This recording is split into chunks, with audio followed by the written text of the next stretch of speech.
Hey everyone, my name is Daniel Rodic. I'm here now officially as head of market development at Clearco, our new name, brand new. It'll take some getting used to say that, and hosting our next episode of Founders Live with Moiz Ali from, I'd say, founder of Native. But I'm curious when you say, what do you do now? It's what are you spending your time on?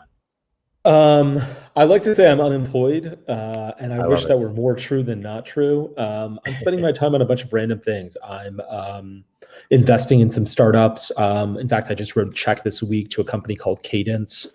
I'm investing in some real estate and trying to figure out what I want to do next. Trying to figure out what business that I want to start next. And I've sort of taken a year off since I've left Native, and I feel like it's time to get back on the horse. Mm-hmm. And I'm trying to figure out what horse I want to climb on top of. That's awesome. What's that past year been like for you, taking a quasi break? It seems like you're still moving around and spending time on business things. I'm sure, like everybody else, very different year than expected. I was like going to leave Native, and I was like, great, I'm leaving in in February of 2020. I'm going to spend a little bit of time with my family, and then I'm going to head to like Europe for the summer because I've never really done that. Yeah. Spent way more time with my family than I expected, which was great in many ways, and actually amazing in most ways, and like painful in tiny ways. And then didn't get to travel much at all, as I imagine most people didn't. But yeah, like there's a lot more, I guess, appetite for investments, and like the market has been really interesting and weird. There's a ton of capital out there chasing minuscule demand, and so it's just been a unique experience, sort of getting to pay attention to that, as opposed to when I was at Native, I was sort of paying attention to it, but really trying to run a business. Yeah, no, very, very different to be in the investing side versus the operating side, I can imagine. Yeah. And how's your brother? Is he in New York with you, or is he?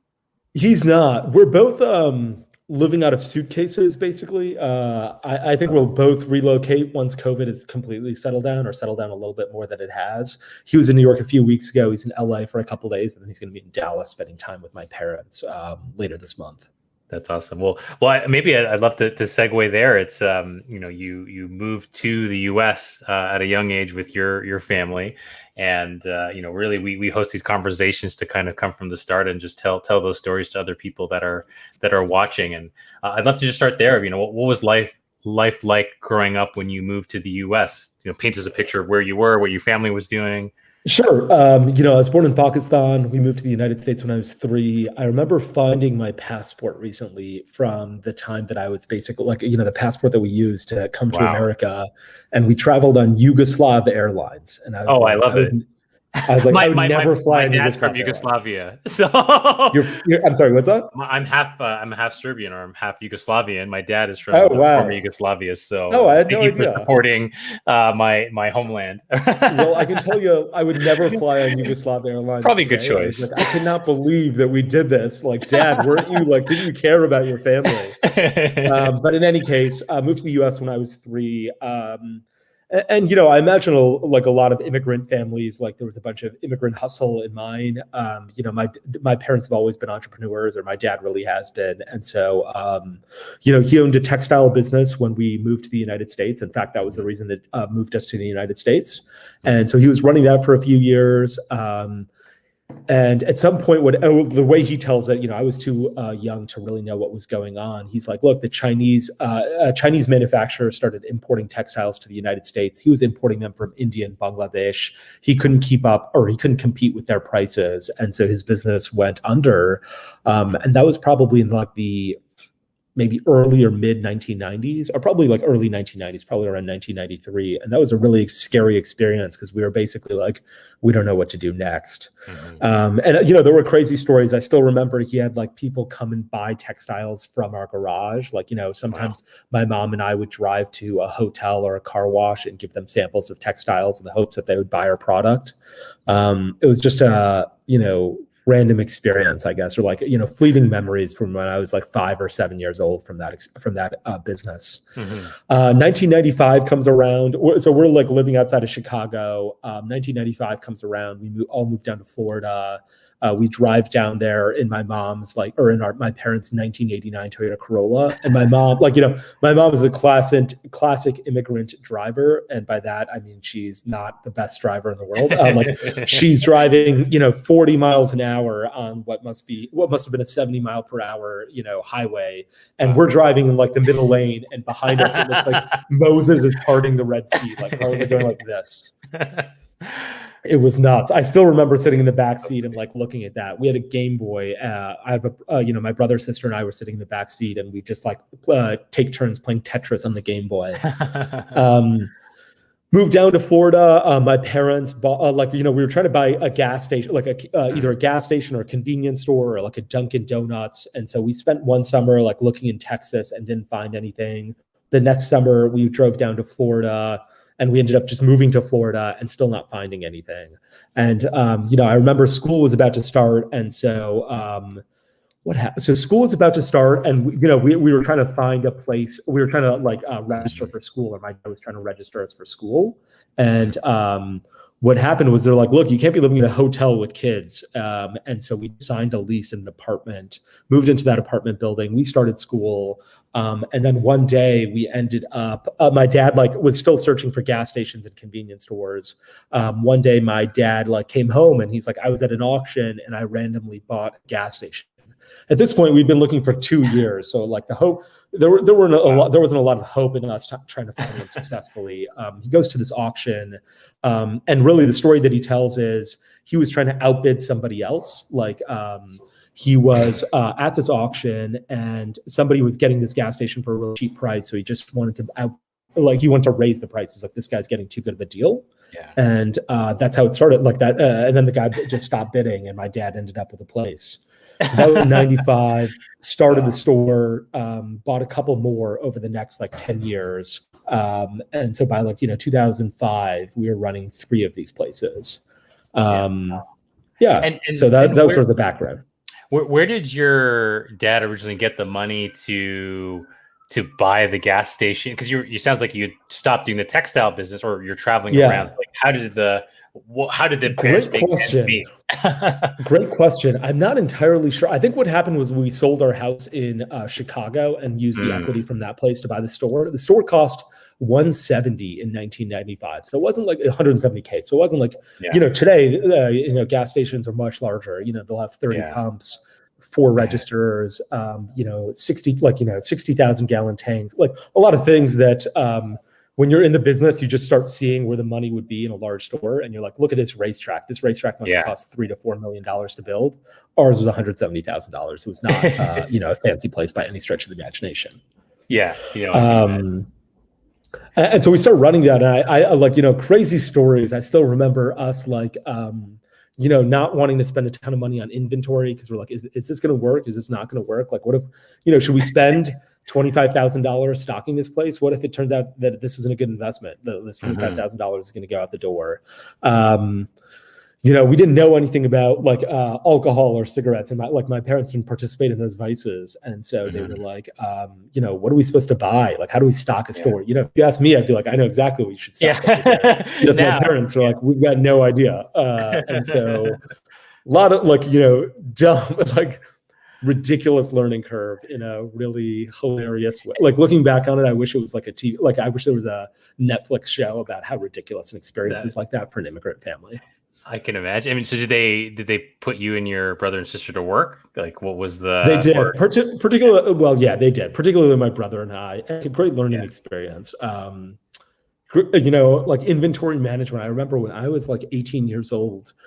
Sort of Red Bull was hitting, Red Bull was just not just growing, but it was growing. It had grown a ton, and there were other entrants entering the space. And I remember one guy was like, "Hey, I have this energy drink called Shark. If you buy 10 cases, you get 10 free." And I was like, "Wow, that's a great deal. Let me get this 20 cases." Barely sold. And I was like, "Okay, we're sitting on these 10 cases, and we have these 20 cases, and we have been for so long. We cannot what a dumb mistake I made. I went 2 feet in when I should have put a toe in." And I didn't negotiate with him. I wasn't 5 cases and you get 5 free. I wasn't anything like that. I was just okay, I accept your offer. And, in many, many ways helps train you for becoming an adult and running a CPG or e-commerce business. But when Yeah. you're, I started there when I was probably 10 years old. So really learned the business well. I remember when after college, I applied for a job at 7-Eleven at their corporate headquarters in Yeah. Dallas. And they're like, do you have any experience? I was like, I have 12 years experience. And they're like, no, they didn't even get back to me. They're like, get out of here. If only they knew. Yeah. If only they knew. Yeah. It's when funny you mentioned poor merchandising or buying decisions. Ray and I, we ran a beauty box company, whatever, 10 years ago. And we tried to start our own like e-commerce part of the business, opposed to the subscription sampling part of the business. And I was obviously you have a bunch of guys trying to do beauty. And I was the one responsible for buying and stocking our online store. And like, I still get made fun of by my team all the time for this. There's a brand called Ico, makes amazing mascara, and they were doing really well. And it's like, oh, I should build a selection. And I end up buying like eyebrow mousse. So like, oh, of course we should stock that in our store. And to this day, everyone's like, why would no one uses that? Eyebrow mousse? Yeah. It's not, wow. I'm just like, oh, it probably all goes together, right? It does not. So wow. Yeah, you have your shark thing. The eyebrow mousse is sitting somewhere in some closet. That's right. Yeah, you still have inventory. Yeah, that's somewhere there. Somewhere there. Yeah, so, just nuts. Like, you could never connect those dots until you've sort of gotten to our age, I think. Now we look back on it and we're like, God, what like these dumb mistakes that we made were really helpful in us understanding what we should be doing today. But like, great. I remember being like 12 years old and there was like the distributor for Miller Lite that came over and I was like, we need 5 cases of this and 7 cases of this. Yeah. And he's like, are you pulling my leg? And I was like, because he's like, you're 12. And I was like, no, this is what I want. Like, this is what we need. Like, write this stuff down. It certainly gives you a lot of confidence to be like, okay, I'm going to make purchasing decisions as you get older. Mm-hmm. And so, I mean, obviously your family had a very entrepreneurial background and you were put to work as part of the family business. But I'm curious how that ended up leading for you to go to law school of all places first. Yeah, I think that like a few things. Everyone sort of has like all brown parents or immigrant parents probably want their kids to be like doctors or lawyers and possibly engineers. Mm-hmm. I was majoring in pre-med when I was in undergrad. I was doing microbiology. And then I was like, I really don't want to be a doctor. Like, I don't want to do this the rest of my life. It seems boring. Yeah. And I was like, I sort of always wanted to go to law school. Like I did this like legal internship thing when I was in high school. And then I like, when I was in college, I was like, okay, I'm ready to, decide to control my own fate and not let my parents do it for me. And so, I was like, okay, I'm gonna apply to law school. And that's sort of how I ended up there. Yeah. And I've had lots of friends who are former lawyers, reformed lawyers, but, not everyone decides to go start a company out of it. And so, again, I don't know if Caskers was the first business you had started. I'm actually very fascinated by typically when someone starts a business, you had, between 3 and 100 other ideas that you could have explored before you landed on Caskers. What else did you try? Yeah. The dumbest businesses in the world. Like, it's not even embarrassing that we tried other businesses. The ideas were so bad. I look back on it and I'm just like, God, I'm not sure if I hope I never asked anyone to sign an NDA before I told them my idea, like a complete buffoon, but I can't promise that because I actually don't remember. One of the things that we started was trying to piggyback off of like the Foursquare Yelp movement. So this is back in like 2011, and we're like, okay, what if we told people real-time information about how busy restaurants are and like places that you'd want to go. Like, I want some level of crowd, but not like too much or too little. And so what if we had like that in real-time results? And it was dumb. Like now I look back on it, and I remember we actually met with Mark Suster for a random reason.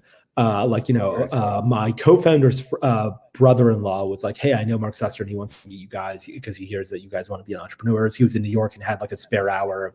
Mm-hmm. We told him the idea and he's like, this is terrible. Don't do that. He's like, how honest do you want? I remember him so clearly. He's like, how honest do you want me to be? Like, that's what he said. And I was like brutally honest and he did not disappoint.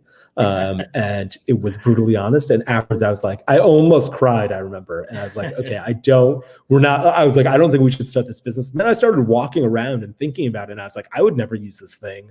I don't think other people would use this thing. We have no idea how to market. We're trying to like offer discounts to like local places. And like, we have to do this like B2B sales where we walk into restaurants and are like, hey, will you offer people $5 off if they show you our app? And I was like, this is a terrible sales. Like, I'm terrible at sales. I'm terrible at like creating ideas. It was really demoralizing. Yeah. It's funny you bring up this idea, because before Luxbox, the first thing I also tried to do was also in restaurants, and I was through a different path. I ended up there's this startup, like it's a startup of a startup accelerator is the best way to understand. It's the first year of this program. It's a bunch of wealthy Canadians that come together to try to create entrepreneurs and help students become entrepreneurs. So I was very lucky to be part of this program somehow. And our business was called Dine With Me. And it was basically, it would help you. It's the classic, oh, this is a problem, but it's not really a problem, where it's like, if we wanted to go out for dinner tonight, we'd be like, oh, well, I don't know if I want Indian food or Italian food. And that was the problem we're trying to solve, which is so dumb. Yeah. But, I was like, oh yeah, this is great. This happens to me all the time as like a 20-year-old, right? And we had this whole pitch and whatever. And this is the lesson I learned for the rest of my life.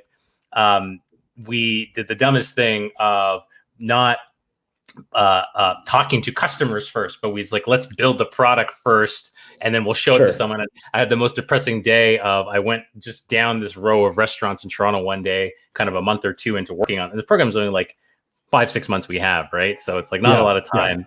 And I went every single restaurant and everyone's basically like, I would never use this. I would never pay you. This is terrible. I'm like, well, that sucks. I've been wasting my whole summer doing this idea. Definitely. Yeah. It's crazy.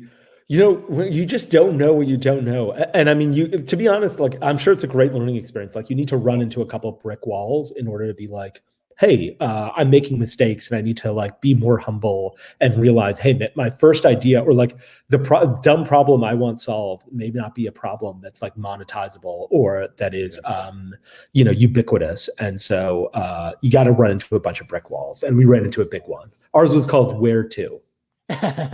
Very cool. Well, eventually, Google built you in this little feature now. Every time you go to a little Google Maps, it'll show you the graph of like busyness. So you had the right idea. Yeah, that's right. Maybe not a business, but it's a useful feature nonetheless. Yeah, that's right. I mean, the way that we were going to get the information is we were hoping to like crowdsource the information. I'm sure Google uses like an algorithm of, where are people on this map? How many people are on their way there? How many people are on their way leaving there? Like, they're a sophisticated algorithm. We're just like, please tell us how busy it is. And then we'll tell other people, yes, it's busy. Yeah.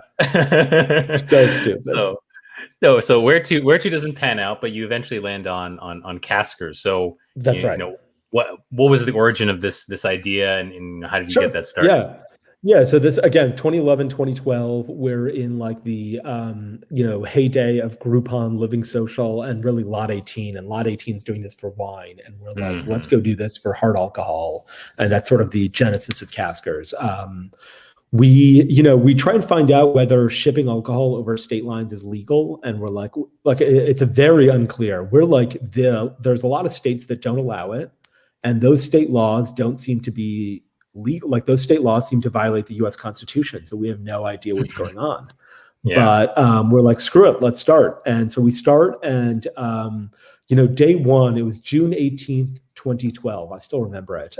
Urban Daddy writes an article about our business, and they're like, two guys who graduated Harvard Law School had started this business. Come check it out. And, day one, I still remember this so well.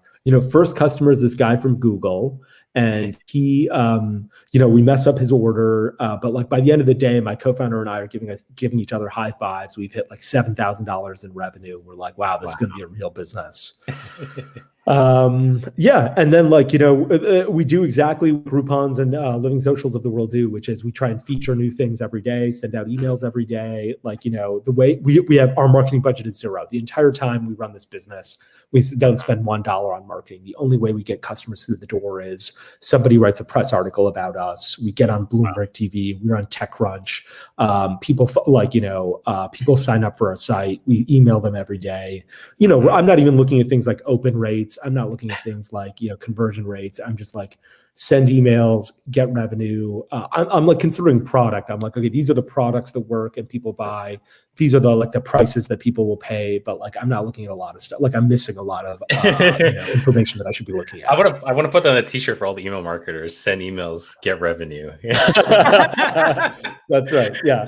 Which is basically like still how it works today. Yeah. Like today I'm like also sending, like at Native, I was also like, let's send an email every day and get revenue. And so so I understand the business model though, like to start it up, did you need capital to start it up? No. So we're working with like basically retailers, like your local liquor store, to actually ship the product. You come to our site, buy, we take a cut, the local liquor store takes a cut, and they send you the product. And we grow the business. 18 months later, we're probably doing $500,000 a month. And again, no marketing spend. So it's not it's not like a bad business from a top line perspective. It's a terrible business from a bottom line perspective. Like shipping is super expensive. We're shipping alcohol, so you got to ship to places. Like, you've got to pay extra to make sure that somebody's over the age of 21 can receive it. So we've got to pay extra for shipping. If it goes to residences, a lot of times people aren't there, so it gets returned to us as opposed to getting shipped to an office. Like huge problems all over the place.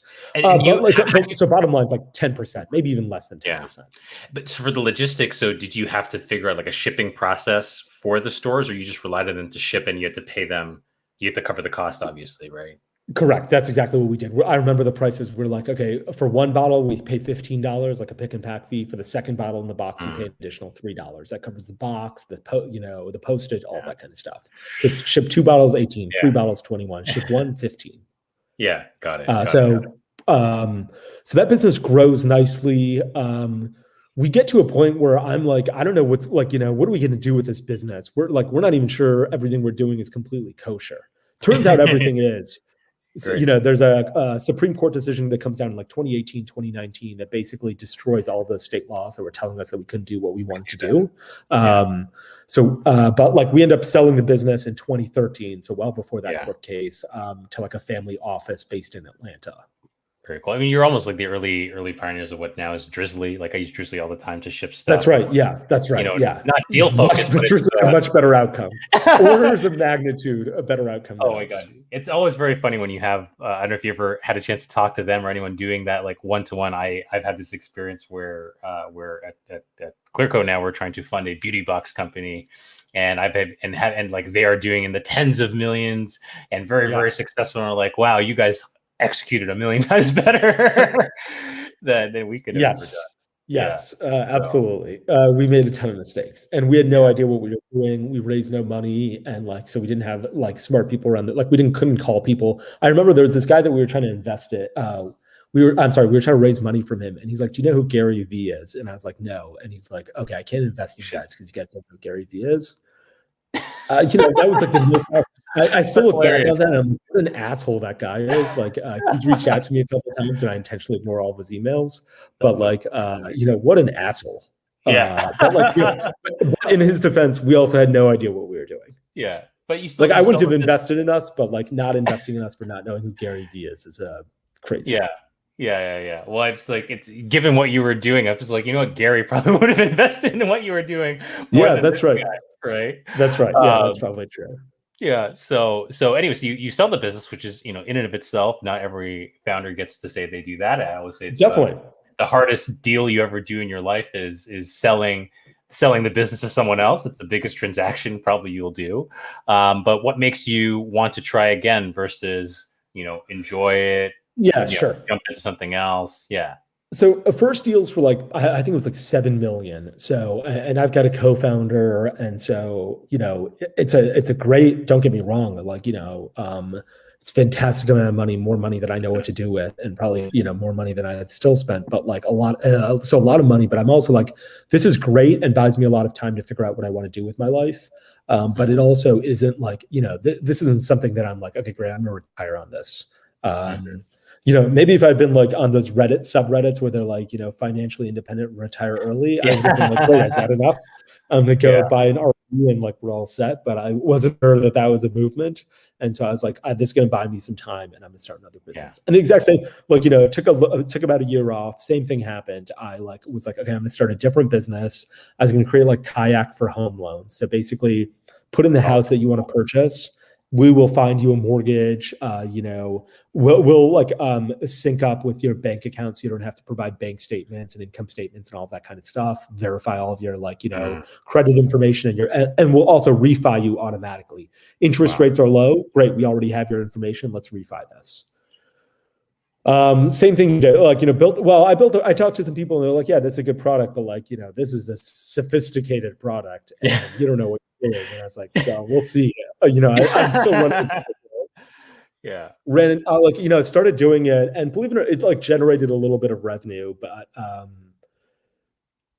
was just like, this isn't what I want to be doing. This is what, we'll do a few deals, a few deals, getting a few people on their mortgage would be huge because it proves the model and all that kind of stuff. But at the same time, it's so slow and so cumbersome. And I'm not getting enough feedback. I'm not interacting with enough human beings, like customers. Mm-hmm. And so I actually incorporated that business. It was called Zenlen Inc. Stopped running that business and then created Native under it. And so when P&G ended up buying Native, they ended up buying Zenlen Inc.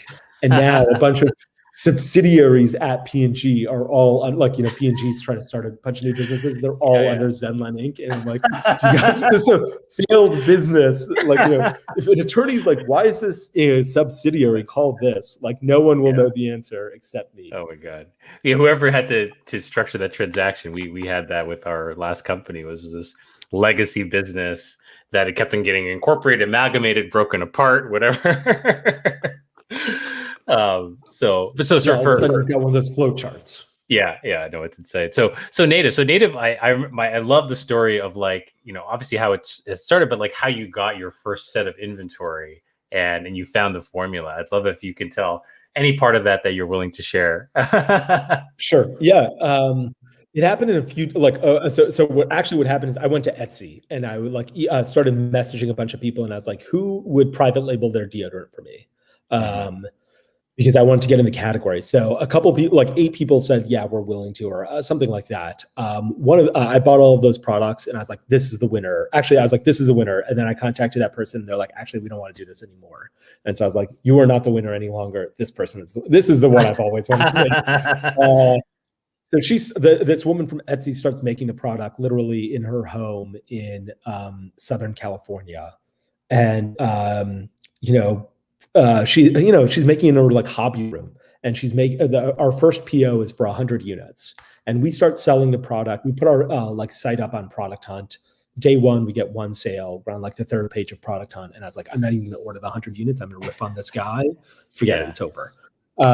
Day two, I've got a friend, I'm working out of this co-working space. I've got a friend at the co-working space and he's like, hey, I can get you on the first page of Product Hunt.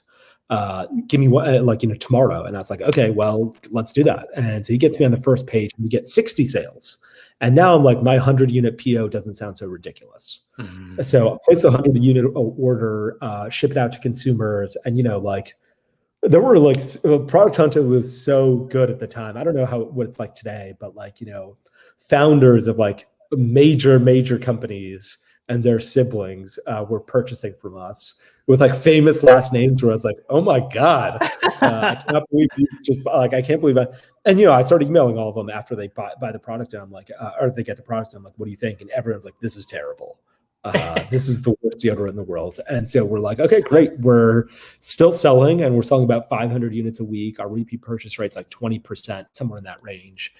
Yeah. And we're trying to work on a better formula the whole time. And finally, push came to shove for a bunch of long reasons. And we ended up launching this new formula. And, our repeat purchase rate went from 20% to 50%. And all of a sudden I was like, okay, this business is going to work now. The business was sort of working. The first year we launched in July 2015. By December, we're probably doing $50K a month in revenue, probably $8,000 a month in profit. But so the unit economics are there. I can profitably acquire consumers. Consumers are actually referring each other, but the product is so bad that I know I can't build a big business. And I remember walking around San Francisco telling my brother about this product, and he's like, "You just have to create the best product in the world." And I was like, "Well, Unilever has a $2 billion R&D budget. P&G has a $7 billion R&D budget. I've got $30. How am I supposed to do this?" But we actually did do it, and so with $30, and so it worked out. There And you go. we were just like hustling in a way that they don't have in their DNA, and so Of that's course. And so many parts I want to break up here. I do want to. Someone does say hello from your quasi one of your hometowns of Florida, and says hey Taylor. What's up, Taylor? And so he has this question, and I think the answer will change, and I'll revisit the same question again at the end. But at the time of when you were starting Native, obviously you had an exit, so you have savings and things like that you could deploy. But how much did you actually put in the business to start? Like, what was the startup cost, and where did that money come from? $1,200. $1,200. Yeah. So not an insane amount of money. Our first 100-unit PO cost us about $5 each. So we were $500 there, a couple $100 or maybe like another $300 or $400 like random graphic designer projects that we needed to get done, that kind of stuff. And I'm sure there was a few other $100 in there. I remember somebody asked me this question before. That's why I did the math, and I was like, I bet there's some buffer in there that I'm forgetting. And so it was around $1,200. Could have been 15, could have been 8, but somewhere around there. So not a ton of money. We raised, so we launched in July 2015. We raised $50,000 in November 2015. So about, 3 or 4 months after we launched, and another $250,000 in April 2016. So within the first year. Both of those investments came from I went to this dinner party, or this party at this guy named Mark Seeger in California, his house. And he made everyone sort of go around the room and talk about what they were working on. And I talked about my business, and he's like, why don't you and I chat afterwards? And he introduced me to 2 people, both of whom ended up writing the checks. The $50,000 and $250,000 were both introductions from Mark. Amazing. I know, it's really spectacular. We tried to get a bunch of other money as well from people, all of whom said no, particularly in New York. The answer to how should anyone go raise money is go move to San Francisco, and literally you'll walk into the bathroom and a guy will be like, hey, I'm a VC. Are you starting a business? Yeah. That's how it happens in San Francisco. In New York, we tried to raise money from at least 3 or 4 different institutions, all of whom said no, all of whom have since invested in natural deodorant businesses. And they know who they are, and I know who they are. And I'm like, no. If I ever see you, we're going to have this conversation. Yeah. And what I find so funny is it's New York normally, and not to say that anyone else has had an easy experience fundraising, even in New York, but New York is more well known for backing direct-to-consumer product companies. Everyone I've been talking to over the past week, I've talked to Andy Swim, Jesse Horowitz from Hubble, Phil Krim from Casper. I was talking to Nadia, who runs D&Co, all New York-based companies raised from New York funds. And I'm curious for you, why were they saying no about your product? What? They're like, we don't believe in this. We don't think this category is right. You don't have enough traction. All the things that classic New York people do because they're posers. And this happened with my first business as well. I'm sure New York has gotten a lot better since 2015. In 2012, I remember we tried to raise money from a group of people called the New York Angels. And they're like, okay, so we were trying to raise $500,000, and there's there's 40 of us. We're each going to kick in 10 to 15K, and that's how you're going to get your money. And I was like, I'm going public? I didn't realize I was doing an IPO here. There's 40 of you guys. You're putting in $10,000. Okay, you guys don't like the business then. And that doesn't happen. Craziest cap table in the world too. In San Francisco, that doesn't happen. There are people whose jobs there are to write checks, and they're all over the place, and there's an efficient process. The NASDAQ or the New York Stock Exchange of venture capital is Silicon Valley, and so it's much easier. And you're right. Today it's very different. Today there's a greater DTC ecosystem in New York, in Los Angeles, and probably in many other cities that I'm just not aware of. And so I think it's a very different business. But in 2015, it was still a little bit tough. Yeah. And one question I did gloss over, but how did you pick natural deodorants as the thing to do versus some other consumer product? What was the insight? That led you there?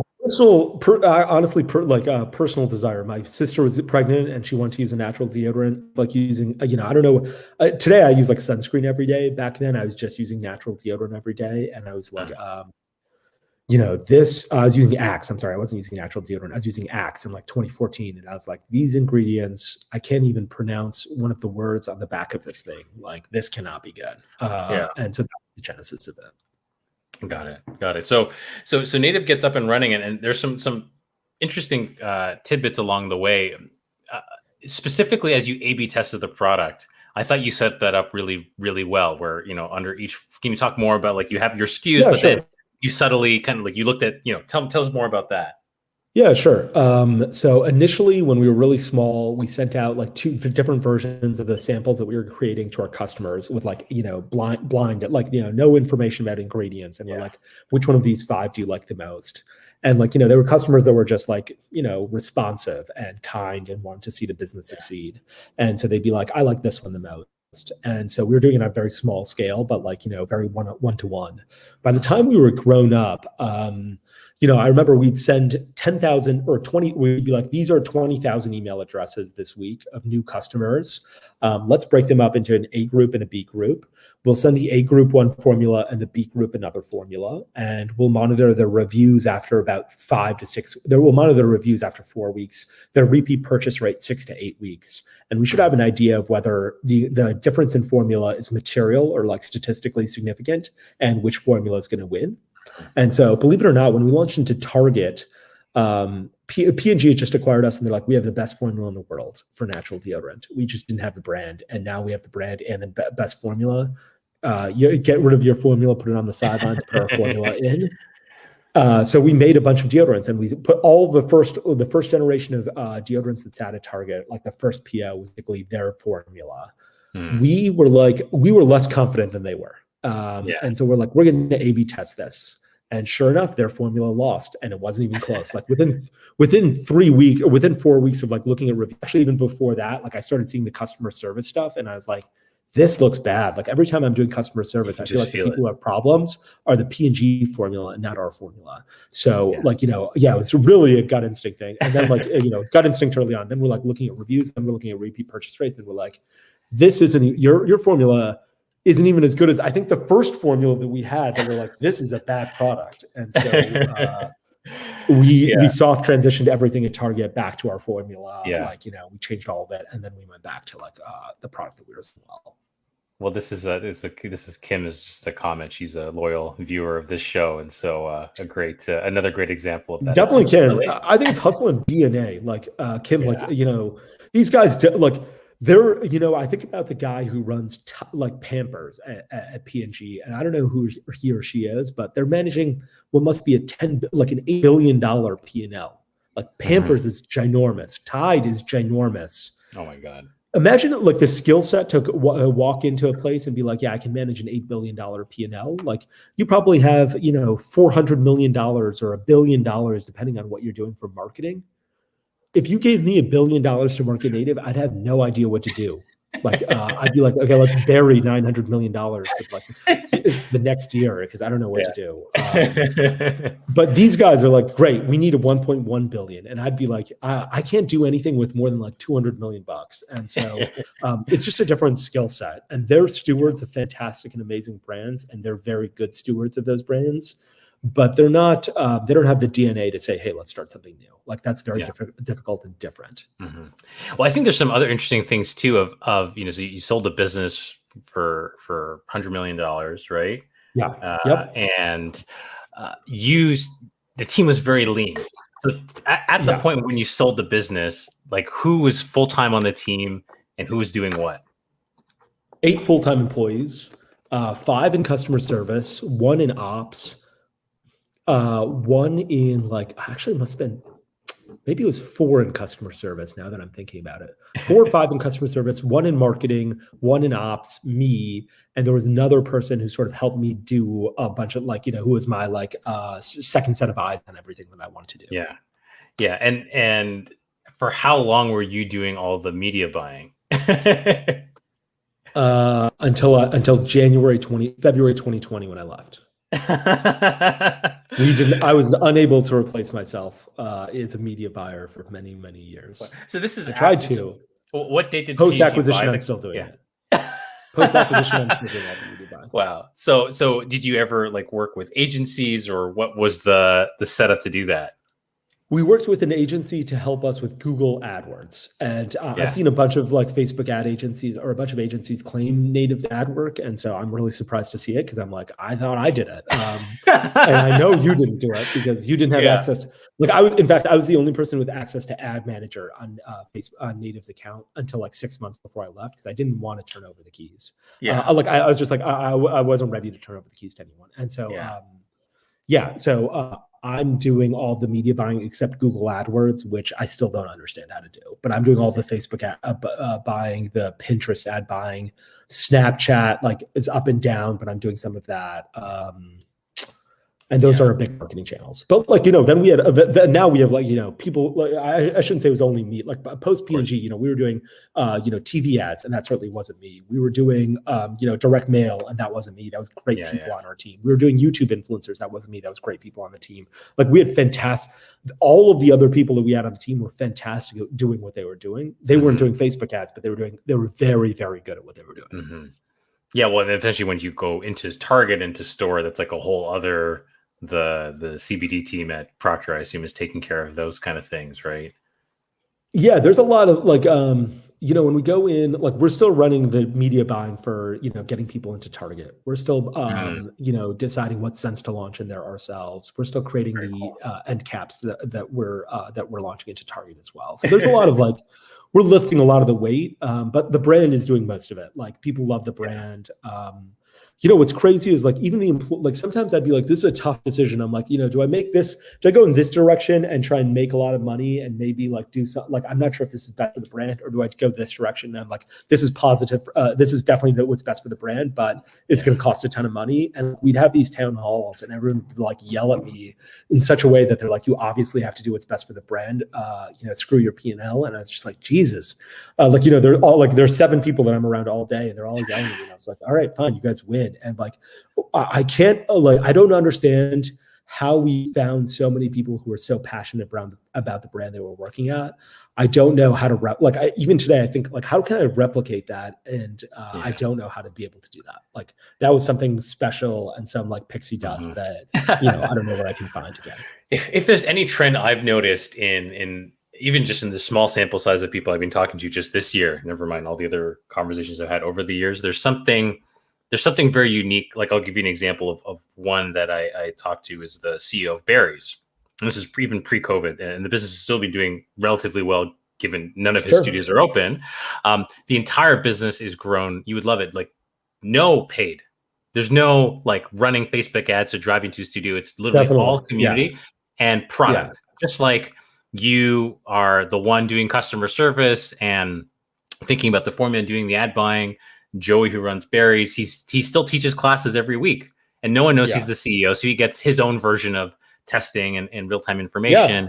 And the product in their category is just world-class. And that's what markets it, right? Phenomenal product. Yeah, no question about that. And like the community markets it because everyone's like, I just did a Barry's class. I want to Instagram photo myself, like, soaked in sweat because this was an amazing workout. Their instructors market it, like all the human beings that are part of that organization, from like customers to employees to instructors, are like the community that makes that organization a hub. It is really fantastic. I'm a huge fan of that institution. Yeah. Well, I think that for me, I think again, as you think through my external views, there's something about how you built the product to me that is probably that thing of you just put so much thought and effort and you pressure tested it with data. So it's not just your opinion, but it's backed by the consumer. You actually, it's funny enough, I'm sure you learned, I spent, almost 7-8 years selling into Procter. So I learned all their acronyms. I'm sure you heard the one of CIB, Consumer's Boss. You live that through Native, whether or not they realize it or not. So, but anyway, Procter needs to come out with a dictionary of acronyms. So when you join that organization, you have an idea what they're talking about. Oh, it got so bad within our company because like I was really trying to speak their language so I could, it would be better to sell into the company. And we ended up hiring a couple of ex-Procter people to the point where like we ran our own. Even today, I still use it. We ran our calendar by AMJ, OND, like all that stuff. It was so funny. But then it was always a good flex when I would go. I would like message someone, was like, "Oh, I'll just meet you at the GO." And they're like, "Oh, did you work at Procter?" I'm like, "No, I've just been selling to you for decades." So that's hilarious.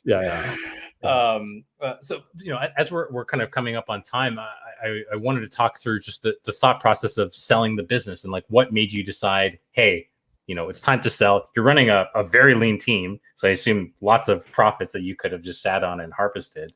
What made you sell? Really, it was a knock on the door that like piqued our attention, where someone came by and they were like, "Hey, we're interested in this business," and it wasn't Procter or somebody else. And so we're like, "Look, if we're gonna..." First, we ignored it, but then the knock got loud enough that we had to pay attention. And then we're like, okay, if we're going to pay attention to like thinking about a potential acquisition, or if we're thinking about a potential acquisition, we certainly have to talk to the biggest guys in the space, right? Like the Unilevers and P&Gs of the world. And so that's sort of what kicked it off. Like somebody came knocking on our door saying they wanted to buy us. And we're like, okay, well, if this is serious, let's see if other people are serious about it. We were growing really well. One of the reasons that we wanted to sell, though, like, aside from the knock on the door, was like, look, we were a lean organization, but when I look at real estate, sometimes like people use this term deferred maintenance, which basically means we haven't kept this place looking good. And when you come in, you're going to have to spend a lot of money. Native had a lot of deferred hiring. Like we were growing so fast, and we could not hire fast. Like we didn't. We could have. I just didn't hire fast enough. Yeah. And so, there was a lot of like we were short staffed. Like it's not like guys like we're 8 people. Today, by the time I left, we were about 30 people or 20 some people. I mean, north of a 9-figure business at that point, so it's a big business. But like, you can't run an 8-person team doing $75 million in revenue, and so we were gonna choke. And so finding bringing somebody like Procter on really helped us understand, like helped me even today when I think about organizations as I build them. I'm like, I think about structure, think about when to hire, thinking about like, okay, you have to be able, like you have to take risks as an entrepreneur. And one of those risks is you have to hire like sort of like as you're growing and before you desperately need that person, that such that when you don't have that person, that's actually impede your ability to run that business. And so we had a bunch of deferred hiring. We had a bunch of technical debt. We had a bunch of manufacturing debt where we're like, not in terms of like actual dollars, but we're like, we need to help our manufacturer continue to scale with us. We went from 500 units of deodorant a week in December 2015 to 23,000 units a day of in terms of manufacturing in 2017. And our manufacturer was like, we're bursting at the seams too. We moved into a new facility for you when you were doing 6,000 a day. And we're like, okay, this is plenty. Now you're doing 23,000 a day. This place isn't big enough. Like, what's going on here? I remember even now I talked to the first contract manufacturer or the second contract manufacturer we worked with. And she's like, I thought you guys were running a money laundering business. Why would you be selling this many deodorants? Like, why would you be making this many deodorants? And I was like, I have no idea why people would launder money with deodorant, but whatever. Whatever so works. We had a lot of that like debt of having not paid attention to the things that we should have been paying attention to. And Procter came in and they're like, look, we are professionals of it. And we're not just like professionals. We're like the Michael Jordan of the world when it comes to this. So you guys were all like, you're not even in like the 8th grade varsity team. So shut up. Like they didn't say shut up. They're like, let us show you how this is done. And now when I remember talking to those guys and I was like, wow, you guys are Michael Jordan's world. I was always in my favorite. I'm sure you've been to Signal. They're like every other year they have their innovation conference, and I can't remember who it was. I think it was someone from the engineering or R&D team that presented on here's how much technology goes into making like Tide Pods or diapers. And they're like, oh yeah, we spent 3 years trying to figure out how to have a thing that injects the liquid then to seal it in a pod. And like all that work was to then just create this little thing. And then that's why Tide has a 60% market share of laundry detergent to this day.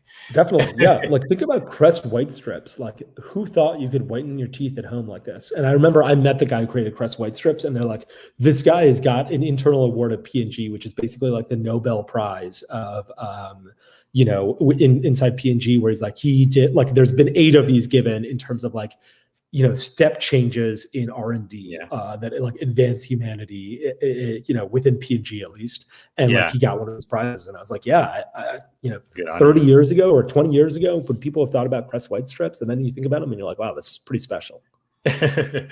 So you kind of already covered what I was going to ask about, some of the things you've learned while at P&G. But as a founder at heart, you're on to exploring something new. But I also wanted to touch on investing and fundraising in today's environment. So you're maybe going to start a new business in sometime soon. So you're thinking through, how do I raise money for it? You've invested in a bunch of, whether it's e-commerce businesses or consumer product businesses. Going back to Taylor's question, which I'll bring up again, of today, if I'm starting an e-commerce company, how should I think about capitalizing that business to start, when I'm generating revenue? What do you think? Yeah, I think how should they go about getting funding? I think that's a really tough question. It depends on your background and your environment and the success. For us, I'll tell you how we did it. We had small success early on. We went from $7,000 to $50,000 within the first 5 months. And what we did is we sort of the guy who wrote the $250,000 check for us, we tried to pitch him in November, the same month that we got the $50,000. He said no to us in November. We grew and gave him an update and said, hey, here's what our business looks like in December. He's like, no, this is still too small for me. January, we're like, hey, we did 60,000. He's like, no. February, we're like, okay, we've done 80,000. He's like, no. March, we're like, we did 100K. And he's like, okay, let's have another chat. You guys are growing 20% a month. Something must be working. It's just you. Something must be working there. Yeah. And that's how it happened. Find people who are interested and keep them abreast. If you continue to grow, that solves everything else. Don't talk about TAM. If you're talking about TAM, you're in a too small of an e-commerce category. We were deodorant, we're deodorant. You've heard of it because everybody buys it. So don't worry about it, whether it's a small category, a big category, you know what it is, so it's big enough.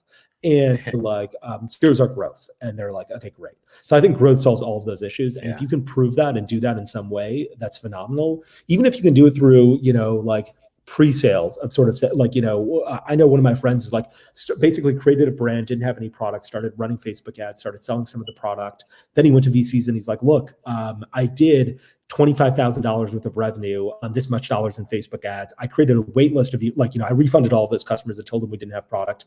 I created another wait list of 10,000 people. People want this. And it's hard to argue with those types of results. It's easy to argue with here's a deck. Do people really want to do X, Y, and Z?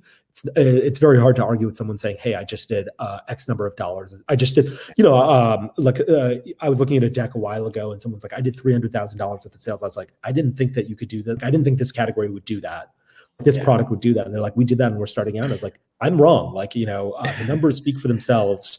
So I'm I'm going to invest. And that was some time ago, but it happens all prove to people that what you have is something that other people want.